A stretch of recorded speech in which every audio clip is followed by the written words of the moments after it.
Naglagay nga pala ako ng patungan ng tissue at saka ng toilet paper dito sa CR namin. Hello, minasang, konnichiwa. Tara, samahan nyo kami today's mini vlog. Mas 4 po ng hapon. Nagpunta nga po pala ako dito sa supermarket. Ako nga po pinuntahan ay etong Hakkensha. Bili po kasi ako mga auntie ng sabitan ng tissue at saka ng toilet paper doon sa CR namin. Bale, hindi ko nga po pala kasama si Kenshin ngayon mga auntie kasi nga po nung umalis ako ng bahay ay tulog pa siya. Nasuyo ko na nga lang po yung anak ko sa mga binan ko nga po. Huwag ko makalimutan. Ito nga po pala mini vlog natin ay nung January 10, 2025. Diba? Sobrang late na po talaga mga auntie. Anong petsa na ngayon? Ngayon ko nga lang po ito naisipang i-edit. Pasensya na po kayo dahil minsan po ay busy tayo. Pagkatapos ko pong mag-grocery ay umuwi rin po ako kaagad ng bahay. Buti na lang pag uwi ko po ay tulog pa si Kenshi. Bili nga rin po pala ako ng prutas. Tapos nilagay ko po dito sa ating bagong lagayan. Lagayan nga po pala ng prutas ay bigay po yun ng kaibigan ni Hapon. Halos nga po yung mga ibang gamit namin ay binigay po ng kaibigan niya. Tapos kung iligpit yung mga pinamili ko, ilagay po ako ng maliit na kortina dito po sa lagayan ng mga kawali namin. Pangit po kasi mga auntie dahil nakikita po yung ilalim. Kaso nga lang bitin po ata tong kurtina natin kasi hindi po umabot dun sa pinakababa.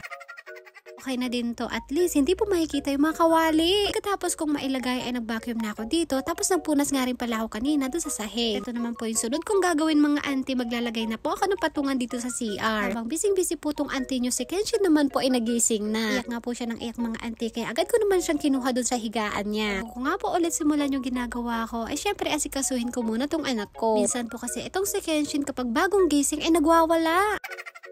So, eto na nga po. Habang nakikipaglaro po si Kenshin sa mga binan ko, ay sinimulan ko na nga rin po itong ginagawa ko. Tinanggal ko po yung lumang kortina, tapos nagpunas po ako dito sa may bintana. Ang bala ko nga po ay maglalagay ako ng patungan ng tissue dun sa pinakataas. Nung sinimulan ko na nga po maglagay, ay naku mga auntie, mali pala yung nabili ko. Sobrang haba nga po nitong nabili ko, dapat pala yung pinili ko ay yung kalahati lang. Kahit anong diskarte nga po yung gawin ko, ay hindi pa rin pwede. Dahil hindi ko po to maayos, kaya naisip ko na lang na bukas ko na lang to itutuloy. Kaya nga po yung nabili ko, dahil hindi ko pala ito magagamit.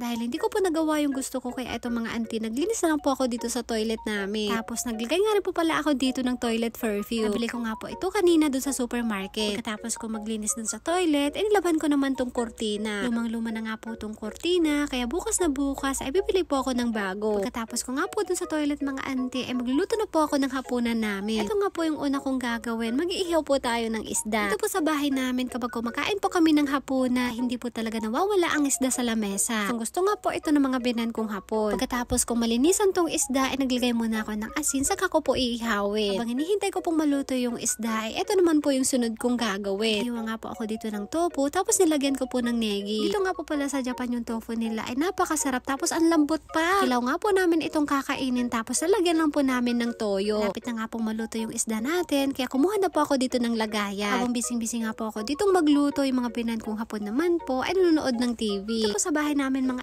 hindi po palagi ako yung nagluluto. Minsan ay salitat po kami ng binan kong babae. Tinutulungan ko minsan magluto yung binan kong babae at kung minsan naman ay salitan po kami magluto. Una siya yung magluluto tapos sunod naman ako. Tapos ko nga po lutuin yung isda, ito naman po yung sunod kong gagawin. Magluluto po ako ng miso syrup. At magluluto nga rin po pala ako dito ng karne. Lalagyan ko lang po ito ng yakiniku sauce. Sobrang dali at napakabilis nga po nitong lutuin. Yakiniku sauce nga lang po yung nilagay ko. Pwede na po itong ulamin. Pagkatapos ko lutuin, ay hiniwalay ko na rin po yung pagkain ni Uncle yung hapon. Kapag late nga po palang umuwi yung asawa kong mga auntie, ay hinihiwalayan ko po siya ng pagkain niya. Pagkatapos ko pong magluto, ay kakain na po kami kasama po ang mga binan kong hapon. Ito namang si Kenshin, hindi pa ako nakakaupo pero nagpapakuha na kaagad ng inumin niya. Minsan nga po mga auntie, sabay po sila ng papa niya kung mag-utos. Fast forward na nga po, kinabukasan naman ay nagpunta po ulit ako dito sa supermarket. Bumili nga po ako ulit ng sabitan. Yung nabili ko po kasi kahapon mga auntie ay sobrang haba. Dahil hindi ko po magamit, kaya bumili po ako ng mas maliit. Uwi na nga po ako kaagad ng bahay namin pagkatapos ko pong bumili. Tapos bumili nga rin po pala ako ng bagong kortina. Yung lumang kortina nga po na nilabhan ko ay nasira po mga auntie. Gusto ko po talaga maglagay dito ng lagayan kasi nga po yung mga tissue namin ay nasa sahig lang. So nga lang, parang useless po itong mga auntie kasi nga po yung mga binan ko, parang hindi po nila ito maaabot. Kaya ang gagawin ko po kapag malapit nang maubos yung ginagamit namin, ay maglalagay na ako kaagad ng panibago. So eto na nga po, pagkatapos ng ilang minuto, ay tapos ko na rin pong gawin yung lagayan. Alam nyo po, kahit na lang po yung ginawa ko ay nakakapagod din. Lang po, maraming salamat sa panonood. Thank you for watching. Sayonara and... Dada, bye-bye. I love you. Dadam, dadam, dadam, po. 皆さんありがとう。サラミマラパポ。